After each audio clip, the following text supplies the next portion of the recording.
All right. So I got my man DesPain here. We are Yo, recording at yo. about 9 o'clock on Tuesday, 2 days away from kickoff of the 2025 NFL season. Um, I wanted to get you on this podcast to talk about, some storylines that you're looking forward to as the season Yeah, approaches and yeah, everything. But I might as well start off with your reaction because we haven't talked since the Micah Parsons trade went down. You being a Cowboys fan, you being a Packers fan, you got the yeah. T-shirt on right now. I didn't talk to you about that. Like, I saw your reaction on Twitter, so I know you was hyped. But like, on a scale of 1 to 10, how hyped were you that that trade went down and in the favor 11, of Green Bay? 11, 11. His original number, 11.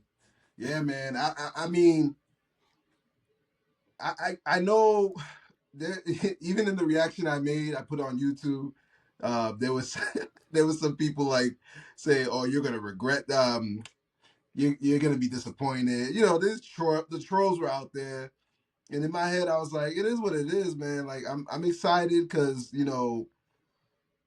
that's that guy, man. Like you want to be able to get a premier guy like that on your team, and I think I've been saying it for years, especially if you follow me on Twitter. Like I've always mentioned, at least the Packers should at least consider a big time defender who's a pass rusher who changes the game, and also or a receiver that like we obviously we had Devontae a few years ago.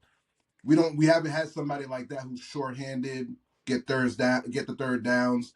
But now the draft happened this past year. They got the number. They spent a first rounder for the first time since 2002.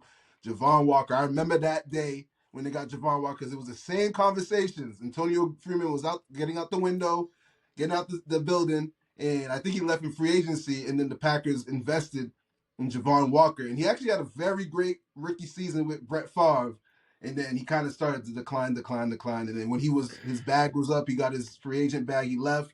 And they haven't spent a first rounder on a wide receiver since. And we're talking about all them years, people have been like telling me, well, Rodgers had Nelson, Jones, Jennings, all these are like, yeah, second, third, fourth, fifth rounders, guys that had to develop with the kid with Rodgers because they were Yeah. young with him. They came up with Rodgers, so it wasn't like they signed a number one receiver somewhere and they made it happen. But uh, this past spring they got Matthew Golden.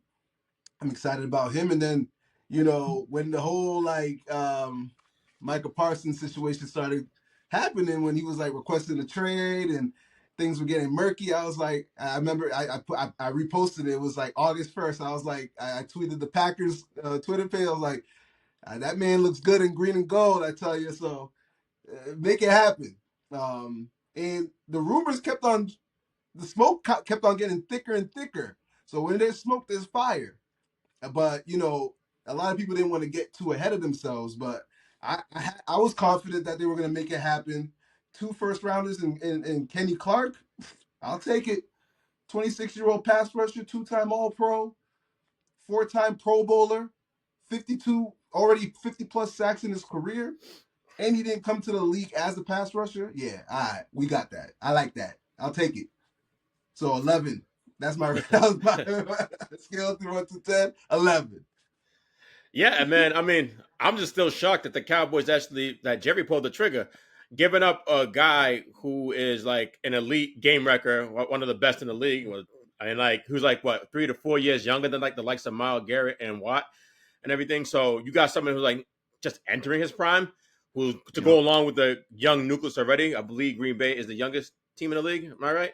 I think one of the youngest teams. Yes. Yeah. On average, they're one of the youngest teams, or they are the youngest team.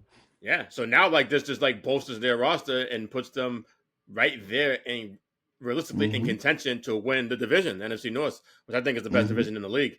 So I mean, I see a lot of people talk about this puts them in position to win a Super Bowl.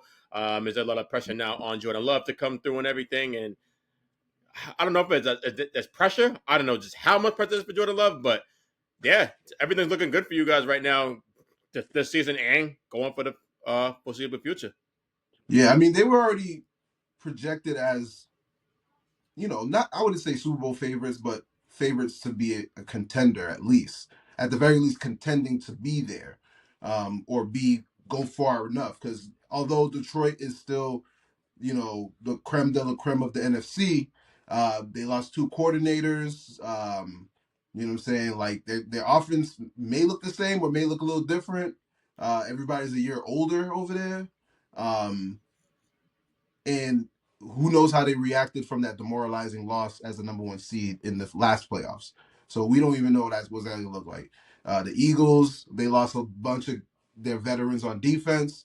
They might have to rely on Jalen Hurts to actually throw the ball more often, because I don't know if Saquon's gonna go for another close to 2,000 yards. Yeah, it's Or going to be 2,000 hard for him to replicate Yeah, that production that he did last season. exactly. I mean, I'm not one to say that the Commanders will regress. I think they'll be just as good as they were last year. But then again, I don't think they have the defensive playmaker outside of what they expecting Von Miller to game change for them. I don't know if that's going to be something he can do. Minnesota's going to take a step back. There's going to be the NFC is wide open. So if you tell me like, if you say whomever, you could pick a name out of the hat and say I think they're gonna go deep into the playoffs, it's very likely. You never know. I mean, people are down. I'm down on the Niners this year, but I could be wrong. The Niners might be a sneaky team. I don't know. They don't have a wide receiver situation that's favorable right now, and they paid Purdy finally some big money. So it's like we'll see. So, but with this trade, it does put the pressure on, like you said. Like Jordan Love might. This is going to be tough. The kid Jordan Love he got the talent to be a top 5 quarterback. He Absolutely, does. absolutely. He's outplayed Patrick Mahomes twice already in his young career. You know what I'm saying? He's outplayed Dak Prescott. He's out in a neutral situation. He could outplay Jalen Hurts. He has better passing numbers than Jalen Hurts. Jalen Hurts is just, for what he does it the best out of most in every quarterback in the league. Yes. So I respect him for that. So that's the thing. The role of a quarterback is not what Tom Brady did. Tom Brady is an anomaly. It's not what Peyton Manning did. Peyton Manning changed that being known as the sheriff. You know what I'm saying? A lot of quarterbacks had their own thing. Jalen Hurts is who he is. He is what we thought Russell Wilson was going to be for most of his career. You know what I'm saying?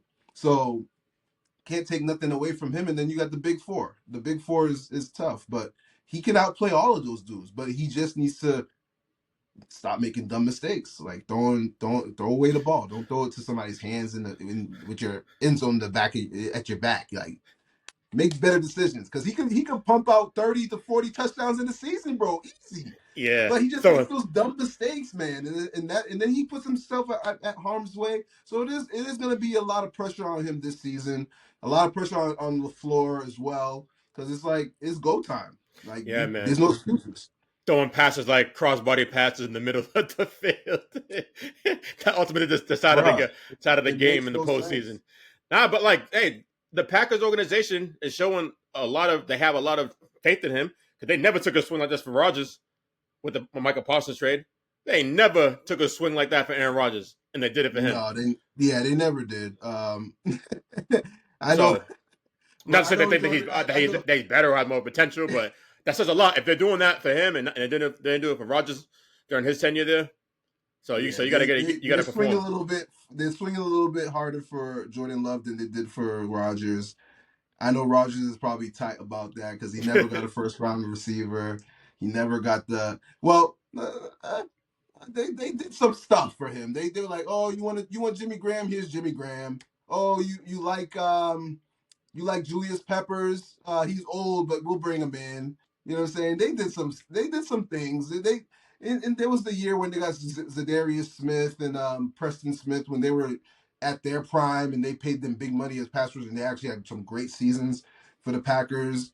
So they did invest. It's just that when you're the best quarterback, well, he was. I wouldn't say he was the best. Brady was still the best quarterback, but he was the most talented quarterback in the league. And you're getting older, but also you need to get paid.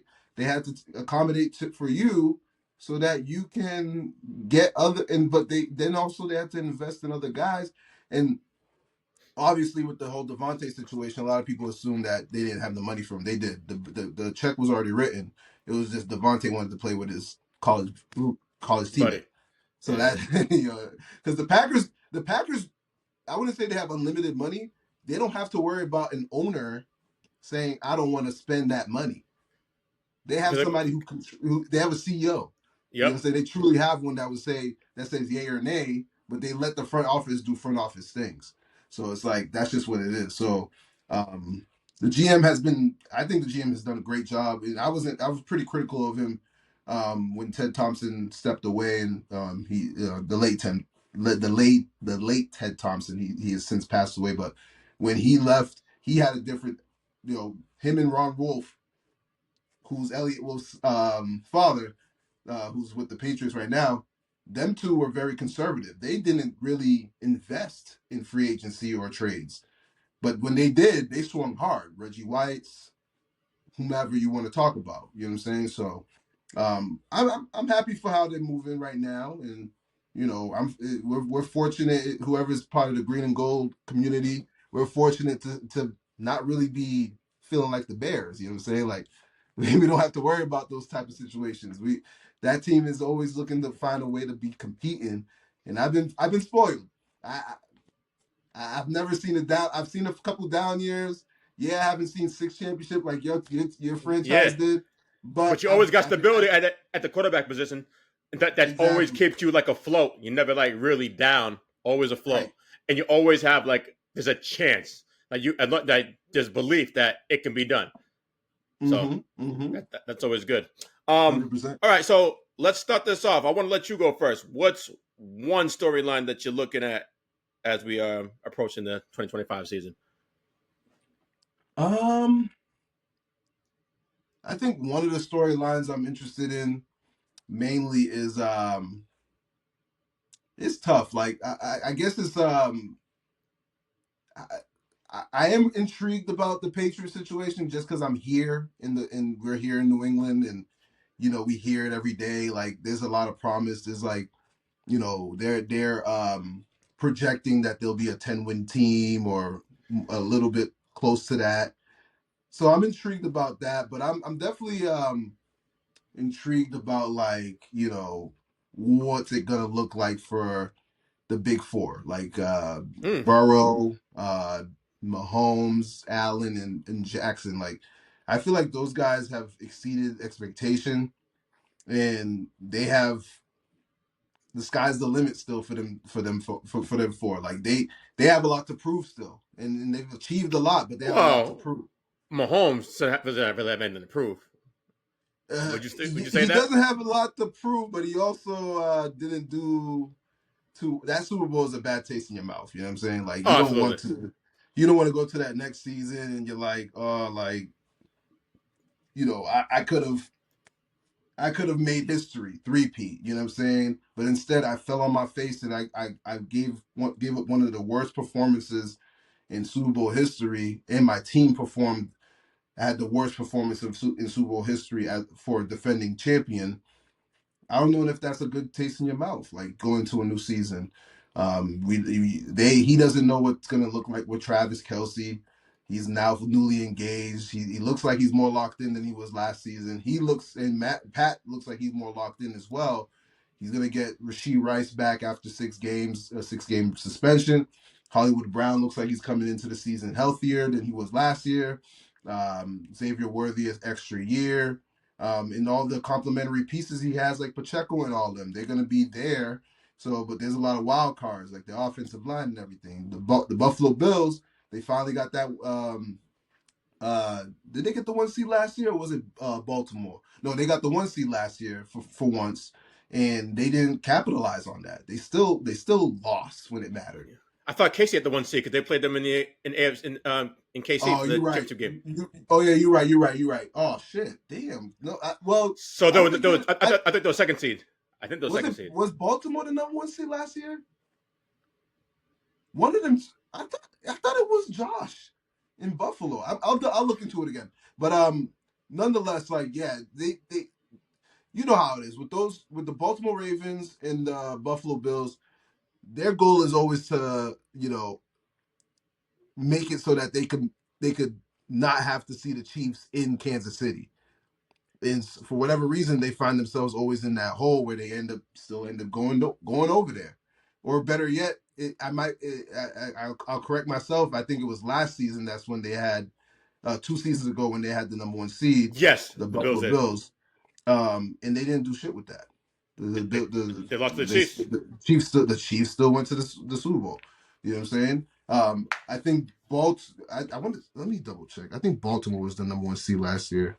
I'm pretty sure it was KC because they lost like 2 games that year, and Baltimore had a Oh, worse right. You're record right. than You are right because Buffalo. I'm thinking about 2023 when KC had that shitty ass season. They still fucking won it. Yeah, you're right. So Kansas City was the number 1 seed and Buffalo was the 2 seed. But yeah, but with all that being said, Buffalo has been improving every season. So those 3 teams, we know what we get from them, but what is it going to look like when the playoffs come around, right? Mm-hmm. And then now we're talking about Cincinnati. I have high hopes for that team this year. Like I think that's a team that could break records. That's how good I think they are. Offensive Like records, yes. Yeah, Jamar Chase, you know, T. Higgins finally going into the season with no distractions, no injuries, no contract talk. Jamar got his money. Burrow is content where he's at. He's actually going into the season not hampered as well for once. Like they look good. You know what I'm saying? They look good offensively. So, and they ended the season like on a high note, even though they didn't make the playoffs. So I'm looking forward to see how the big 4 play in the AFC. And then I guess you could say like Detroit. Like, what are we gonna get from that team? What really are we gonna get from Detroit? What are we gonna get from the Eagles? Are the Eagles really gonna be as good as last year? Like everybody's thinking that because they're the Super Bowl champs, and one thing we know about the NFL is that the parity's real, man. You could be the champ last year, but that shit could be a completely different situation the following year. It's not the same like those Brady years. You know what I'm saying? Facts. Yeah, so you made a good point about talking about the big 4, right? When Mahomes, Allen, Burrow, Lamar. I didn't even think about that. That's a good take because I'm thinking about it like Joe Burrow last year. When players put up the stats he had, it's like automatic MVP. But it was the defense that let them down, and the fact that they started off slow yet again in September. Like, when did they lose? They lost to the Patriots in week 1. Like, that's crazy. That Patriots team losing. Yeah, you can't like lose games like that early in the season because you're gonna play catch up and it can come back to bite you like it did to them. But yeah, I believe Joe Burrow, like you're talking about, with that offense, with Chase signed, Higgins signed, Hendrickson's there now. Like they can put up some serious numbers. I might be willing to say that he might be my pick for league MVP. If they get to the playoffs with that defense that's still going to be suspect and they're able to win 12, 13 games, that might be automatic. And if he stays healthy too, which I think he look like he's going to be healthy coming into the season, so like he's going to be league MVP. That might be my pick. So I like that. Yeah, and I think Joe wants to get back to the point where yeah, he beat Pat Mahomes. That was like several years ago. Went to the Super Bowl, missed the Super Bowl the last 2 seasons. I think he wants to like remind people that he's in that class with the other 3 that we mentioned earlier. Which I think he is. Because I see a lot of people like, oh, he's not a lead. He hasn't been in a playoff in 2 years. He's living off the fact that he beat Mahomes back in like 21, I think, or 22. Yeah. So it's like, come on, man. Like, Well, Joe Burrow, you watch him play, he's nasty. Yeah. Joe Burrow reminds me of Dan Marino when he was playing in the 90s. Like I didn't watch a lot of Dan. I know about how he was the standard for quarterbacking because he put up numbers. Like he was a numbers guy, but the Dolphins barely other than his second season in the league where he went to the Super Bowl, he never went back. You know what I'm saying? So it's like Burrow has the opportunity to defeat all demons. You know what I'm saying? Like he knows how to go back and forth with Pat Mahomes.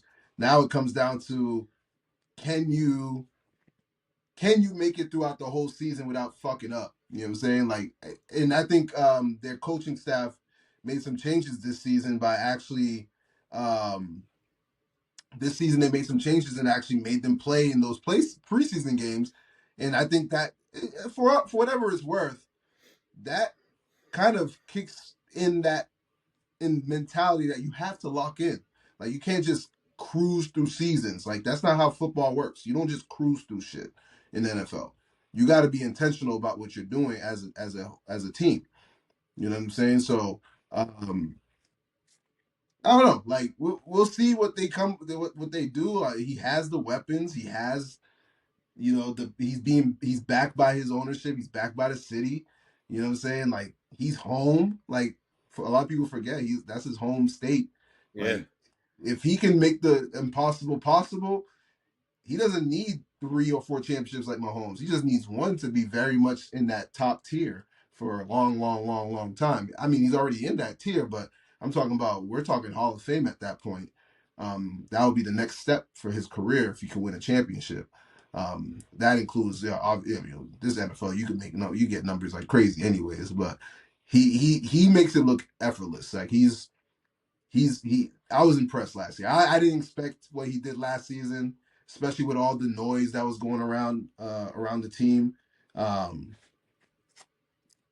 I'm expecting big things from him for sure, but out of the big four.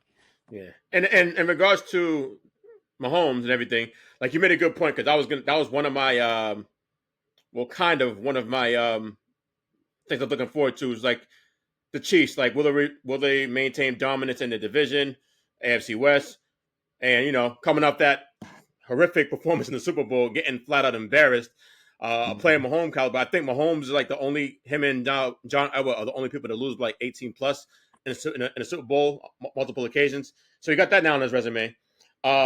He had going for the three-peat, got closer than any team did in the quest for three-peat, but still fell short.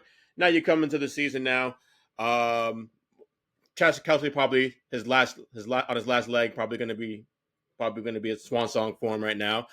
Rashee Rice suspended for the first 6 games of the season.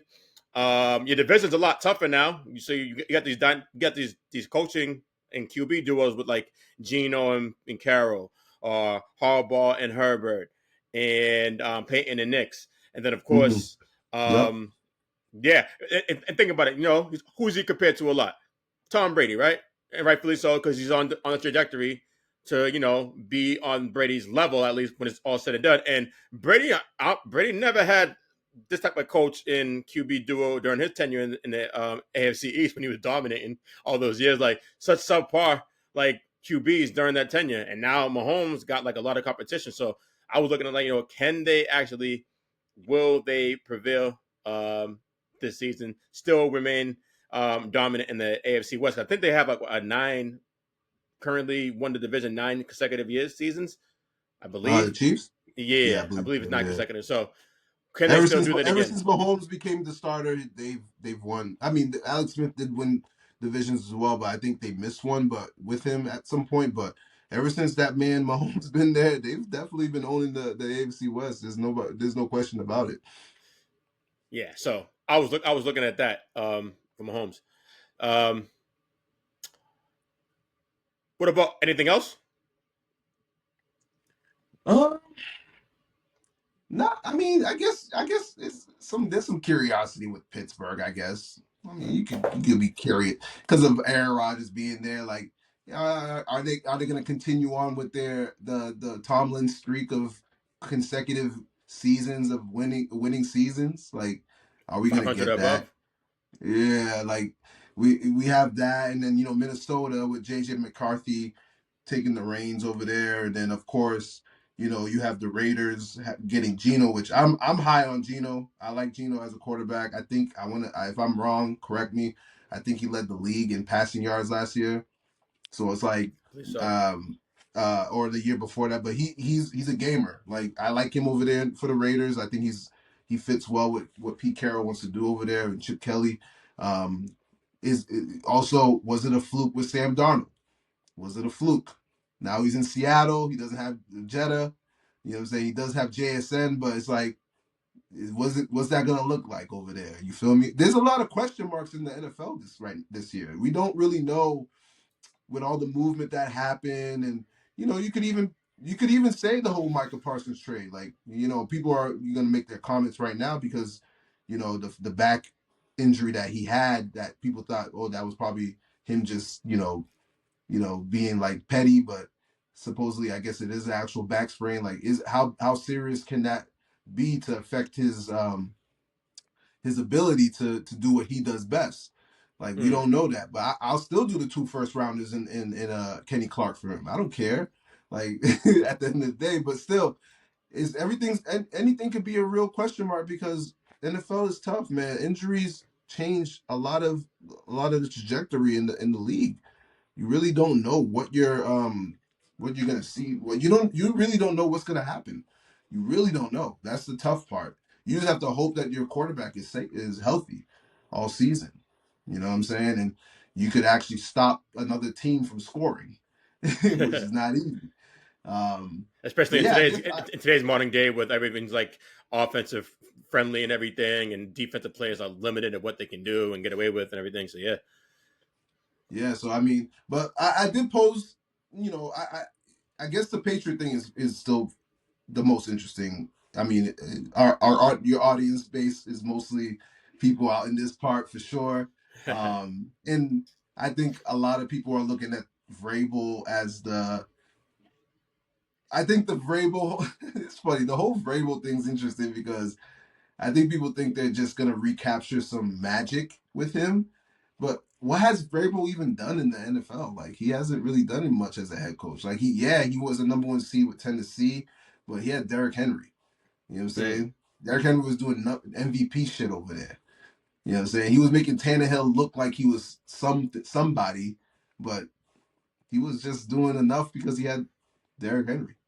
So it's like, what are we really gonna get out of that situation? Because Drake May is still kind of, green behind the ears. Like, we don't know if he's gonna really become this guy that everybody anticipates. You know what I'm saying? That's And facts. they actually spent some money this year. They didn't spend the money that people expect them to spend, but they spent some money. You got Stephon Diggs. Hopefully he stays. He keeps his nose clean. You know what I'm saying? He has his own distractions. And they're scrubbing out all the old guys out of there. All the Bill players, all the Belichick players are gone pretty much. So it's like it's a brand new situation over there. So I'm definitely curious. I don't know how you feel about what they look like this season, but Yeah, so I didn't really talk about it on this pod just because I don't want to come off as a homer and everything. So I did talk about it in my newsletter that I just put up. Well, I didn't post it uh, yet. That I'm about to post after this pod's over. But just talk about how I'm optimistic for the Pats, and I think that they will have a successful season. Now, by successful, I mean more like 9-8, 8-9, fighting for a wild card spot and everything, which is a vast improvement for what we've had in the last couple of years and everything with the Patriots. So I think this is heading in the right direction under the guidance of Vrabel and everything. And you're right. Vrabel hasn't really had crazy stuff. The way people talk about him, like, he kind of make it sound like he's like some wonder, like some guy who's like has crazy success, like has a crazy resume, which he doesn't really have. He was successful, I think, in Tennessee, but it wasn't nothing crazy. So it's gonna be good to see what we can do here. I'm happy that we shored up our defensive line. The Trayvon Henderson pick looks like a home run. I know it was only preseason, but man, he showed up his explosiveness, his ability, to do some damage on the ground. So I'm really, really excited about that because we've got him like with the 38th pick in the second round. So that's something I'm looking forward to as well. And yeah, we got Diggs coming off an ACL injury, about 31 years mhm. old, I believe he is. I mean, it's better than what we had, like, because our skill position was atrocious last season. So that's only a plus, even at this point of his career. So yeah, I still think that obviously the Bills are going to reign supreme as long as Josh Allen's playing in an MVP caliber season, which I don't think that's going to tail off anytime soon. But I think the Pats are taking the necessary steps in trying to close that gap whenever that'll be. Yeah, I mean, I don't know. I don't really feel like they're gonna win 10 games. That's just me. I think it's a big win if you can win eight. That's double. You double up your wins. Like, you gotta graduate. Like, it's very. It's not as off. It's not common to see what the Commanders did, and I want to what or even Denver last year. Like, those were different scenarios. We're talking about those. I mean, maybe you can look at it like that. Yeah, Vrabel can do that, but we're talking about Sean Payton and Dan Quinn. Those are Super Bowl coaches. Those guys went to Super Bowls. Those guys know how to build Super Bowl teams or coach Super Bowl teams. Vrabel has not coached Super Bowl teams. So I can't really compare that too much, but I don't want to get too loose with that. And they had two quarterbacks that are seasoned. Like they played I think 5 to 6 years in college. So they're grown ass men out there. Drake May's still a kid. So I think people just need to enjoy that they're going to be actually entertaining for once. Because I like Travion Henderson. I think that was one of my favorite picks that the Patriots made last year in the draft. I believe they got I forget the wide receiver's last. I think the wide receiver's last name is Williams. They got that kid. They got a bunch of dudes that are ready to play, and they were able to attract some free agents for once because of Vrabel. So yeah, they have a possibility to make some noise. It just has to align the right way. Like you don't want to for them to over exceed expectation. The Bills have to go back down a step. Obviously, the Jets would still have to suck, and then they have to actually beat Tua. When Tua's healthy, they don't beat Miami. Especially in Miami. Ugh. Especially in Miami, it's just been the law, and Tyreek Hill's there for the foreseeable future, for now at least. So you have to account for him, Jalen Waddle, and all those other fast dudes they have on their team. So it's not like they're not a cakewalk. I find them to be the team that I think may regress, but you still have to beat those teams first before you consider 10 games. So it's gonna be tough. Facts. So in my opinion, at least. One storyline I was thinking to myself is, will Jaden Daniels experience the sophomore slump? Coming off a crazy rookie campaign, gets his team to the conference finals. Sorry, the conference championship game, same basketball. Put up some crazy numbers, put an all-time performance on the road in the divisional round against the Lions in Detroit, a hostile environment, calming the pressure there. Last season he had 25 touchdowns, 9 interceptions, about a 69% completion percentage, 6 rushing touchdowns as well. Now in his sophomore campaign, he has the additions of Debo. You got Tunsil Kinlaw as well. They were able to sign Scary Terry. Got that deal locked up because I was looking like a lot of friction between him and the organization. His best target last season, I think he caught a franchise record for the Commanders, 13 touchdowns. So even though he was about to be I think he's approaching 30, or he's already 30. I know they're worried about giving him that contract, but hey, you got to do it when you got Jaden Daniels at this point of his career.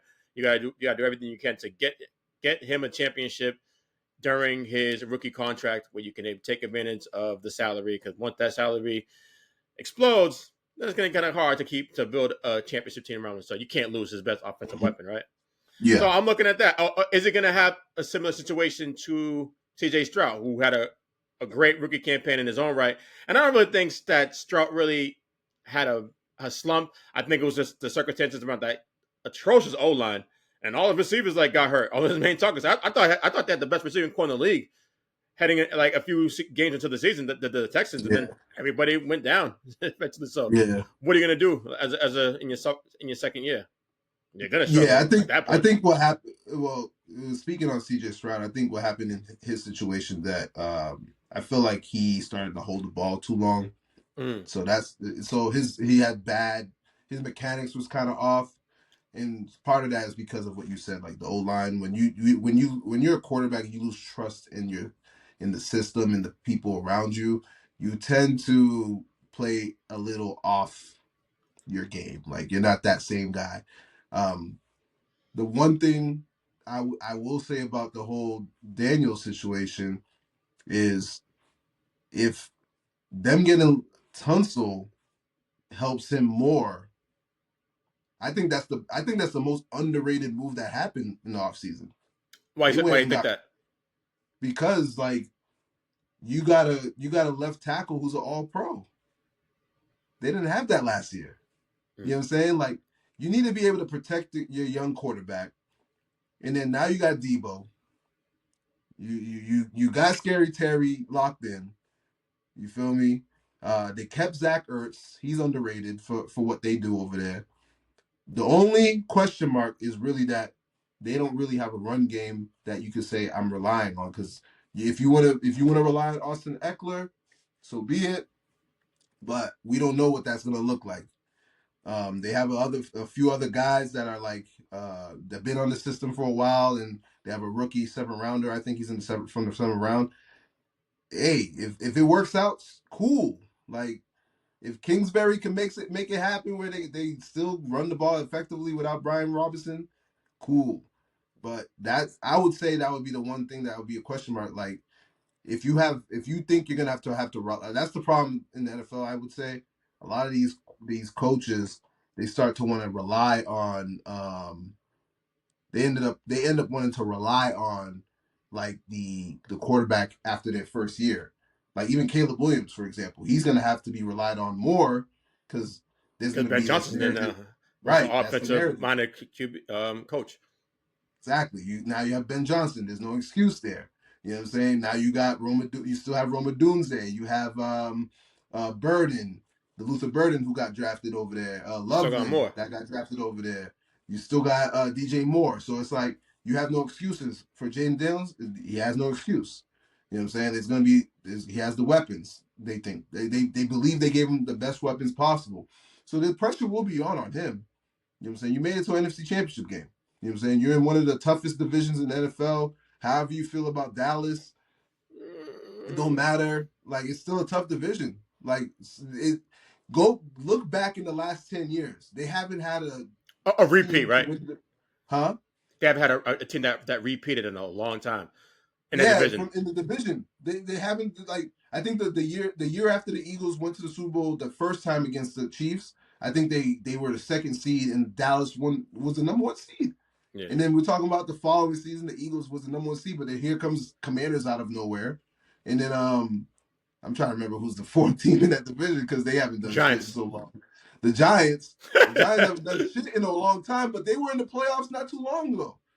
2 Yep. seasons ago with Daniel fucking Jones. Yeah. So it's like, I guess Minnesota. Exactly. So at any given time, teams in that division can just be good for whatever reason. Like the Giants, to me, they're a wild card. They got the best D-line, in my opinion, in the NFL. One of the best, at least.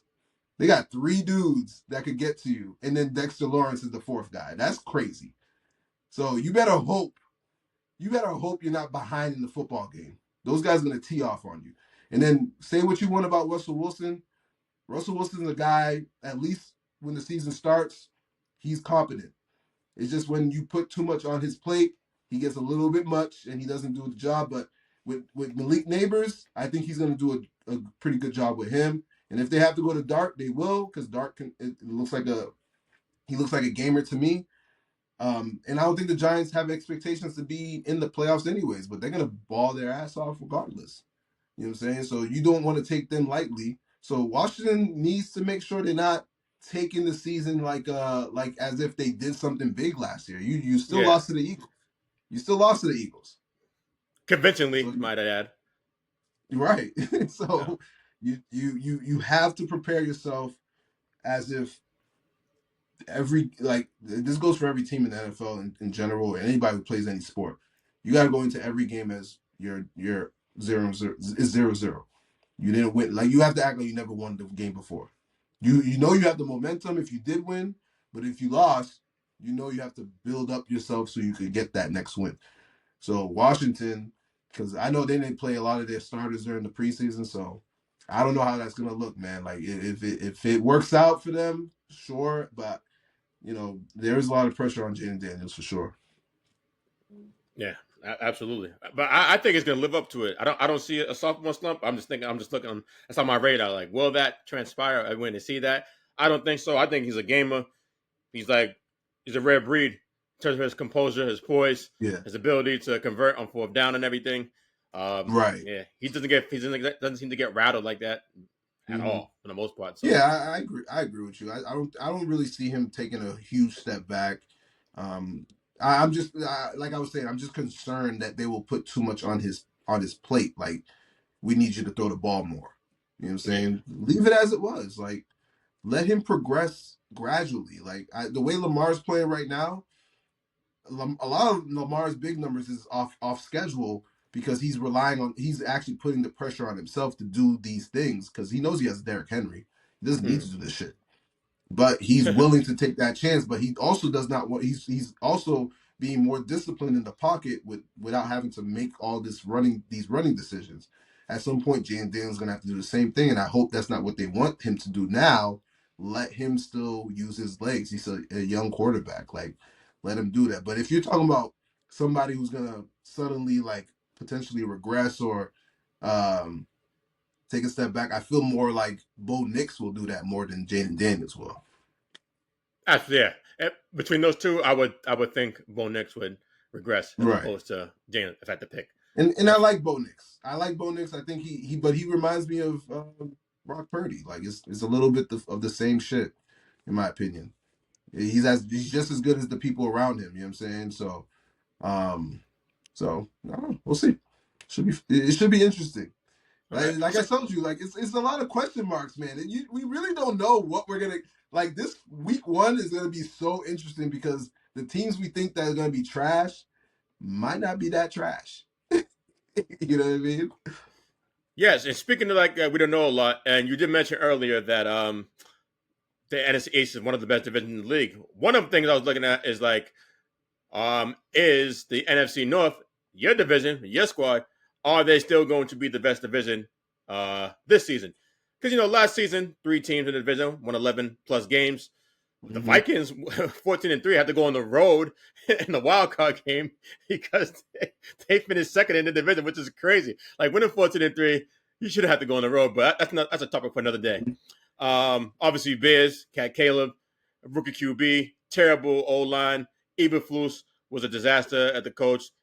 Exit him, comes in Ben Johnson, this offensive guru who's just like a prodigy in many eyes and everything. So now Sam Darnold, who had a resurrection last season, is now gone in Minnesota, and they're relying now on JJ McCarthy, who didn't take any snaps as he dealt with a torn meniscus.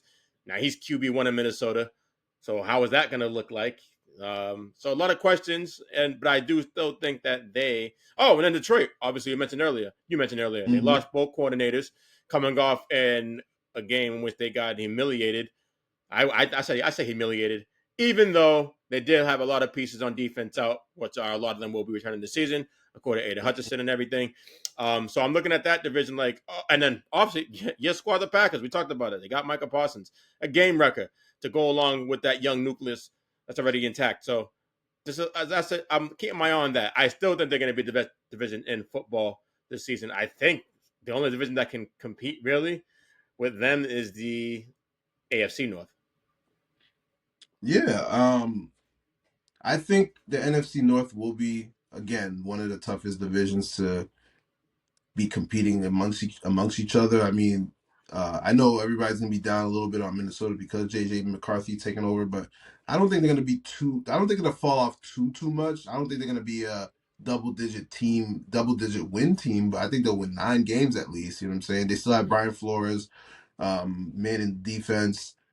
They got great pass rushers. They're very opportunistic on defense. So I do respect their defense a lot.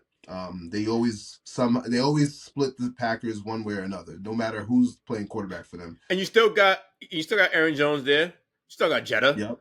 They're able to I think mask any deficiencies that McCarthy has. They just got Adam Thielen back, who's gonna take over that number 2 spot until Addison comes back from his suspension. And then when he comes back, we're talking about Addison, Thielen, Jetta, and Hawkinson. Then we're talking about Aaron Jones. The JJ McCarthy just has to not mess up. He just has to protect the football so that he doesn't put them in bad situations. And their defense, like I said, is opportunistic. So I'm not gonna make it seem like they're gonna be trash, but I don't know if they're going to be a double-digit winning team. And then we have the Bears that they're going to be on the trajectory going up. However it looks, like they may not be. I don't know if they're going to be a playoff team. It's going to be tough because the division's already tough as it is. And then, but I think Caleb Williams is the right person for them right there in that situation. And hopefully The tough part is that because he has an offensive minded coach, usually people don't have grace for you if you're trying to you're trying to adjust to that new system. They're gonna be like, you should already get that figured out. He's on And, his second offensive coordinator, second coach in his second season. That shouldn't have and the happened if fact you're a that young player. and the fact you said that there's not a lot of grace given, add the fact he's number one overall pick, taking a pick That before too. Jaden Daniels, who was the offensive rookie of the year. There So you go. that just adds Yeah, on to the pressure it that's going to be does. on his So he shoulders. has a lot. It Yep, there sucks, you but it's go. reality. Him and JJ McCarthy have the same bit amount of pressure because they were first round picks and they were top 10 picks. You know what I'm saying? Like they have to live up to some type of standard that Daniels and Knicks already set up. Those two guys set it up for them to set up that ceiling. Now they have to Mm. live up to that. And then now we're talking about Detroit, like you said. Detroit didn't lose a lot of people. You know what I'm saying? They pretty much have the same squad coming back from last season, but they're getting Aiden Hutchinson back healthy. You know what I'm saying? And that was was the biggest missing piece they had last season. They didn't have that rushing attack. They didn't have that pass rushing attack that they usually would have. But they brought everybody's back, so can't take them lightly. But then again, we don't know if Jared Goff is going to be efficient throughout a whole NFL season. Who knows if he may regress? We don't know. We have Very no true. idea. He's one of a few that only stay in the pocket. He's not a mobile quarterback. He doesn't do a lot of playmaking. And then they have two new coordinators on both sides of the ball. So philosophy may be the same, but they might have different ways they call the plays. So Yeah, losing Glenn and losing Johnson for coordinators, mm-hmm. it's a big hit. I don't. I think that some people are just kind of like brushing that off, like.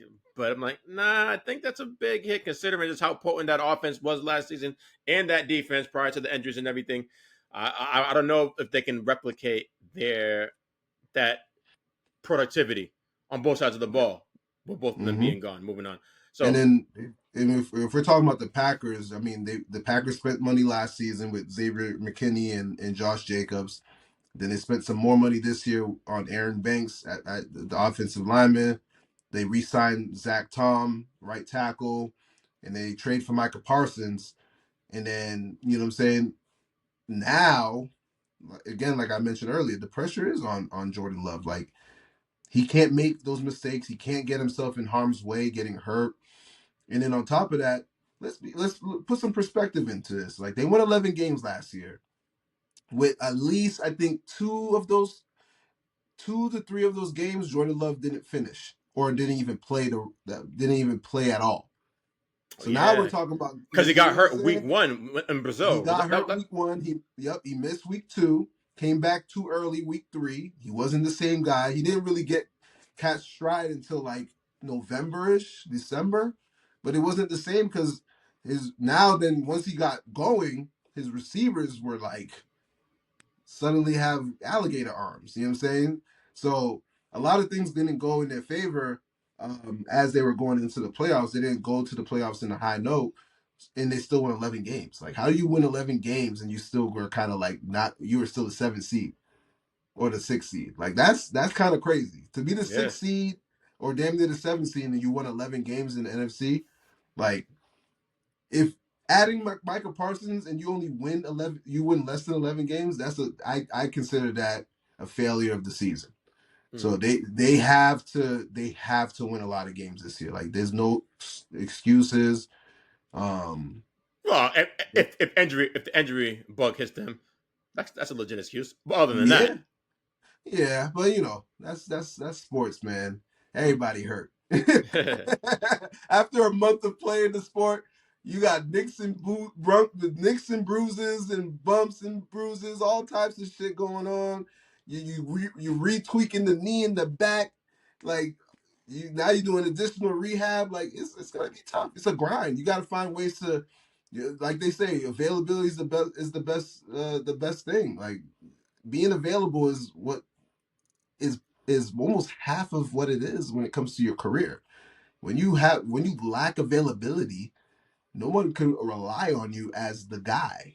You know what I'm hmm. saying? So guess what? Especially in the NFL, your replacement is the next man up. So that's the reality of it all, man. Like obviously the healthiest teams win championships, but you know, those excuses they don't go too far, especially in that league, man. It's tough. You need all 11. Big facts. Before we wrap this up, did you have a pick for league MVP? I think you're kind of on siding with me that you might be going with Joe Burrow to win league MVP. Yeah, man. My prediction for MVP is it's gonna be Joe Burrow, man. Um, and it's hard for me not to say it's him because it's the numbers he put up. Like, part of me feels salty because I lost the fantasy football championship because of him. So I got bit by the snake on that one. So I know what he could bring to the table to like set the tone. And I'm a fan of Joe Burrow too. Like I like his game. I like his leadership. Um, and then Jamar Chase, he's just so fucking good, bro. Like that is one of the best receivers Who's outside of better, Jetta. him and Jetta? I was going to ask you that. Who's the best receiver in the league? Who, I struggle between those two. I just can't. I know. I'm like, yo, it's one A, one B. I can't pick one though. A definitive it's one. tough. It's tough, yo. I'm gonna keep it a beam with you. I'm gonna have to go with Jetta because Jetta, now he's on his third quarterback. He's probably gonna still put up them same numbers. Mm. At least Chase, Never had a quarterback like Joe Burrow. right? Chase has had Joe Burrow since college, so he's been fortunate. Whereas Jetta, Jefferson has had Kirk Cousins. He made Kirk Cousins extended his career a little bit. He resurrected Sam Darnold's career, And now he and could potentially do this and do the same, be benefit to JJ McCarthy, who a lot of people are still skeptical about. it's more than likely because the thing with those two guys, they do a lot of things the right way when they play receiver. Like they run the routes perfectly. They can run every single route in the route tree. They could break off tackles. They could extend. They know how to play in rhythm with their quarterbacks. And they very rarely get hurt too. Like they get nicked up a little bit, and they'll still play through it. And which I appreciate. That's the one thing. Even though they're both divas, but they're like the modern day diva. They're not gonna be the type to like act like T.O. did and Randy Moss, but they're flashy and they know that they're that dude, but they will still play. Like Jamar Chase hasn't been to like you said, they haven't been to a playoff in a couple of years. A couple of years, yeah. He's still he still plays. Like and he would have probably not played through the rookie contract that he had previously, but he knew he had money on the line. He still played all 17 games. He had money on the line. He could have just sat it all out, knowing that they weren't going. That the chances of they going to the playoffs was slim.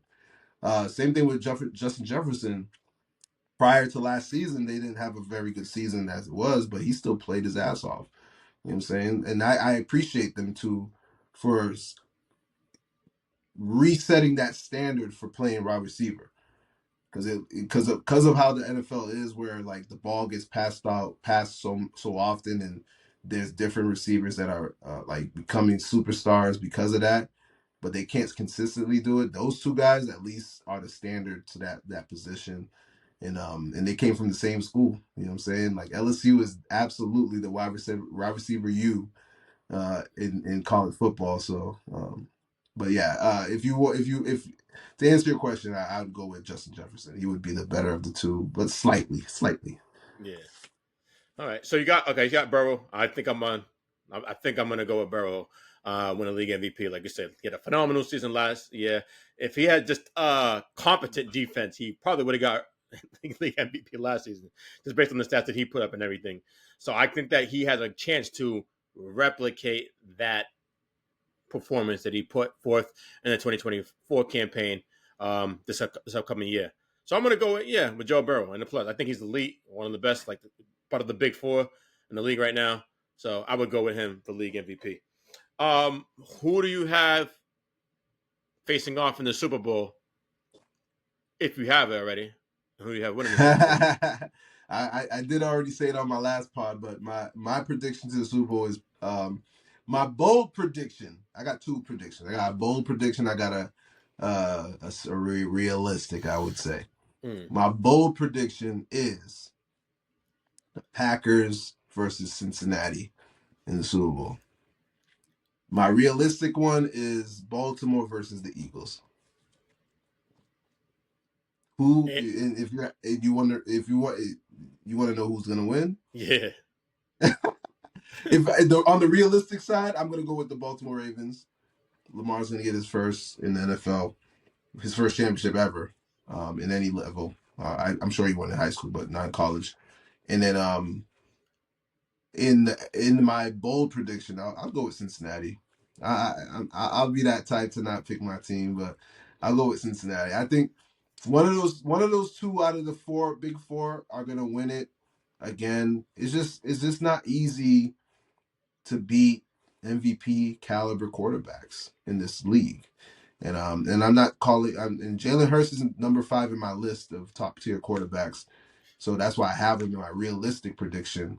But the only reason I have the Packers going further this time in my bold prediction is only because this is all because Micah Parsons is there. You still need that premier guy to change the pace. And if you're telling me the Packers play the Eagles in the NFC Championship game, and we're talking about a guy who's played Jalen Hurts so many different times, and it's not like the Packers were getting their ass whooped by the Packers didn't really get their ass whooped by the Eagles last year. It was a lot of the ball, fell in the Eagles' favor so many different ways. And it wasn't like Jalen Hurts played lights out. It is what it is. Like it could have went a different way if things didn't happen the way it did, but whatever. But I think this time around, I think that the Packers can get the Eagles number this time. So, but realistically, I feel like if it comes down to it, I think it will be Baltimore versus the Eagles, and they win the championship, the Baltimore Ravens. Okay. I think I'm gonna go Commanders Chiefs in the Super Bowl. Commanders Chiefs. Yeah, I think I got a great QB duel in a Super Bowl. The leading up to the Super Bowl, crazy headlines like all these debate shows will try to make something try to like make it the best quarterback in the league against the future, come up with crazy storylines. But I think that it can work and it can sell. Damn, just seeing Pat Mahomes go like that and the Chiefs get embarrassed. I know it's hard to go, extremely hard to keep that dominance going. Because if they get back, that means they're going to 4 consecutive Super Bowls, which is insane. But I think they're going to win Super Bowl next year. I think they're going to do it. Travis Kelce is going to ride off in the sunset, retire. And then if that happens, Mahomes is going to. I know people were talking trash about him getting smacked, and in regards to him potentially being as good as Tom Brady, catching him. If he wins his 4th Super Bowl, Brady didn't win his 4th until 10 years of his 3rd. So if he was to pull it off, he's kind of ahead of schedule in terms of quote unquote catching him. So I think I'll go with the Chiefs. Yeah, I feel like if the Chiefs were to find a way to win it this year, I think Andy Reid would retire, and then Kelce would retire. You think Andy Reid would retire? Because I feel like Andy Reid would try to playing with Pat Mahomes. He has a realistic chance to get the all-time winning record for a head coach. You're good for 12 wins in a season. Well, Mahomes That's is a fair. quarterback. That's a good. That is a good point. That is a good point. But the rumors have been circulating for years and years and years. Like every year, it's like, oh, is Andy Reid gonna retire? And he's giving cryptic messages about, oh, maybe I will, maybe I won't.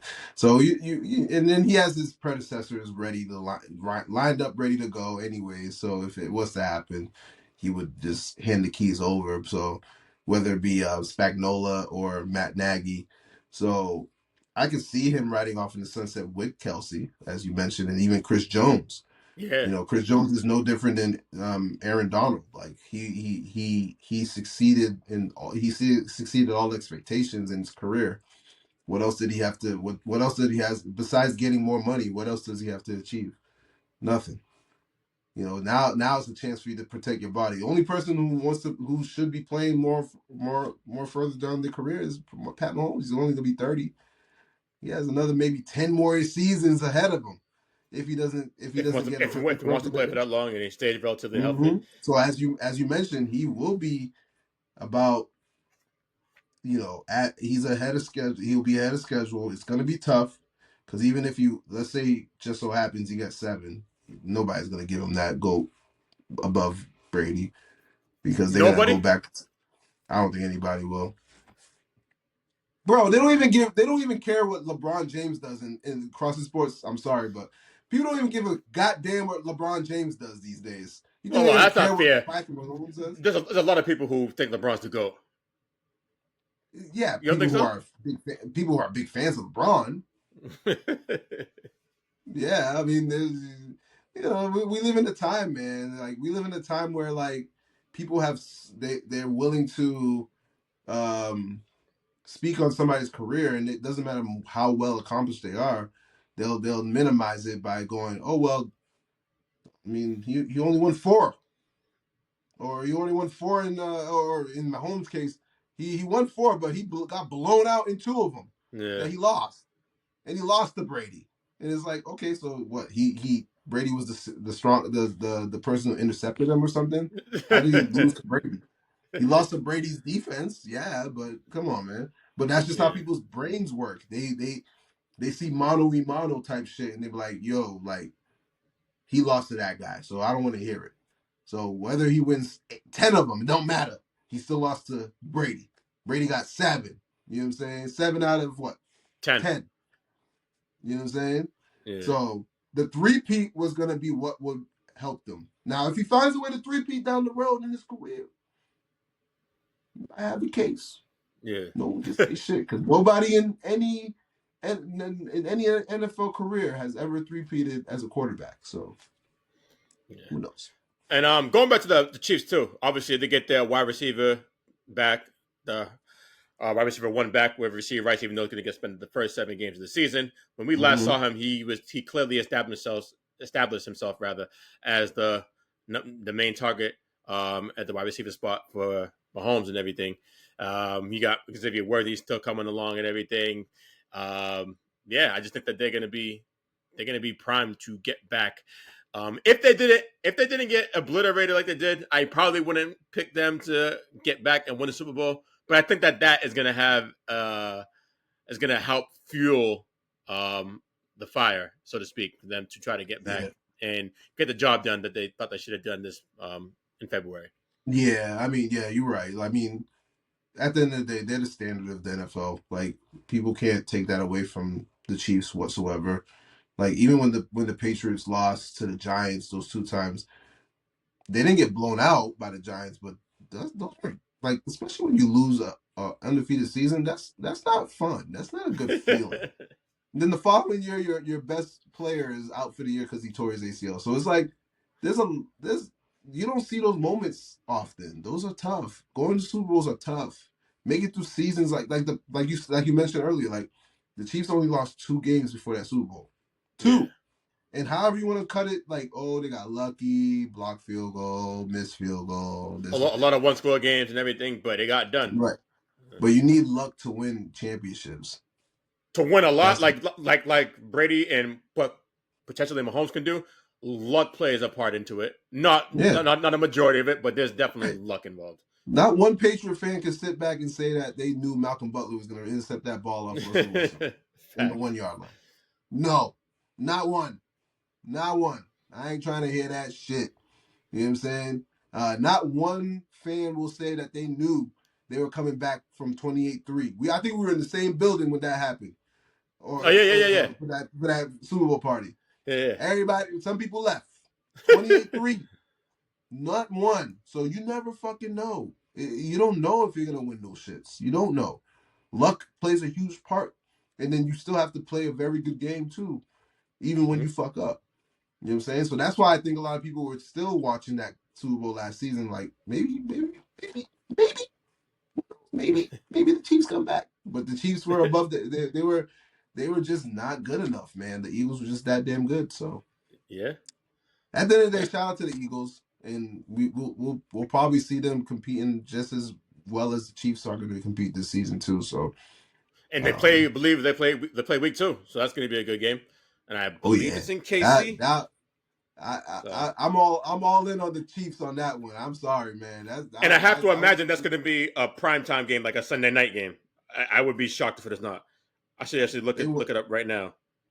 the Uh, Chiefs want all the smoke at that. If I'm the Chiefs, I want all the smoke, man. With all that chattery that's going on, I want all the smoke. I want to see who. I want to see all those people that talk us down, eat their words. I'm looking it up right now for you right Me now. too. Ooh, It is a they're not. Monday night game, right? No. Why am I not seeing it? I thought they're playing week No, 2. they're at 4 o'clock because it's in Kansas City. I don't Oh, know it's a why 4 o'clock they're game. not. Uh, Yeah, the prime time games are they're actually doing the 2 Monday nights that week, and it's two track. God damn. Sunday night football is Minnesota versus the Falcons. Is this? Am I in the right year? I am. What? Yeah, the NFL fumbled on that one. That's weird. Why would you do that? Why would okay. you not put them prime time? Yeah, primetime, like 8, like Sunday night. What? That'd be a crazy nightcap to week 2. Oh, Well, I guess nah. because it looks like the Chiefs have the following week Sunday night, but it's against the Giants. Oh God. I don't know. NFL be NFLing. I don't know. They just they want to force us to watch the bad teams on prime time too, because for whatever reason, I don't know. I thought narratives played a part in this league, but I guess we'll be watching them at 4:25 p.m. Like, Are you a couple Sundays. doing fantasy this year? I am. I was actually finishing a draft while we were talking. Oh, really? How many leagues? Just one? Just two. Okay. I've I still. consolidated. I have to protect my pockets this time around. I can't be doing these too many leagues, man. But we'll see. I changed up my strategy a little bit because I'm in PPR, so we'll Mm. see how it looks. Yeah, I still never did it yet. I tried to join my brother's league, but it was too late when I asked. So he told me, "Why don't you do it for fun and just get the hang of it? So you can go online and just do it for fun." Like, I'll like tell you you know what? what, I think I'll do that it. might be that'll be your best bet. Because I do that with baseball and I did it with WNBA this year, and I'm actually in the championship. But I do it with baseball as well, and you know what it does do to and this is what I'll tell for people who have their opinions about fantasy sports. What it does do, it does get you into it a little bit more. I believe it. Even if you're just there to set the lineup, you're gonna probably want to watch a game and keep up and all that stuff and all that. So it is still fun. So I would encourage you as well, you for sure, to do that. Or better yet, look for like pools.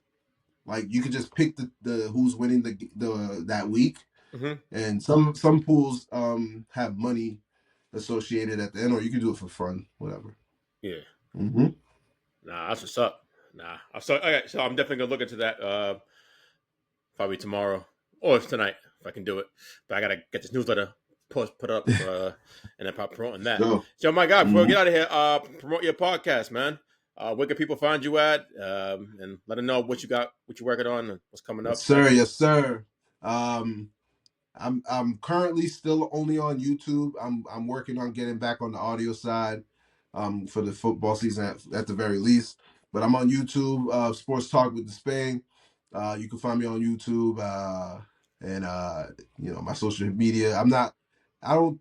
I'm on social media, but you'll find me on social media at DES.PAIN, DesPain. You'll find me. I'm pretty easy to find. I'm public. I ain't got nothing to hide. If you want to talk shit with me. It is what it is. You'll see a lot of Packers talk. You'll probably see some Red Sox in there. I'll talk some Celtics shit. talk sports mainly. 85% of the time, I might banter all the bullshit that people be talking about these days, but you'll find me on the social handles, and you'll find me on YouTube as well. All right. Well, my guy, I appreciate you for staying up with me. Sure. Helping me out with this pod. So we're going to talk about the season and everything. Hope you enjoyed the games. We got a game on Friday in Brazil with the Chiefs and Chargers, and we got the opening night game tomorrow with the Cowboys and the Eagles. So that should be fun. So I'll catch you on social media. We'll chop it up, and then hopefully we can do this another time. Yes, sir. All right, my man. Appreciate you. Actually, yeah, you already know, brother. Yes, sir.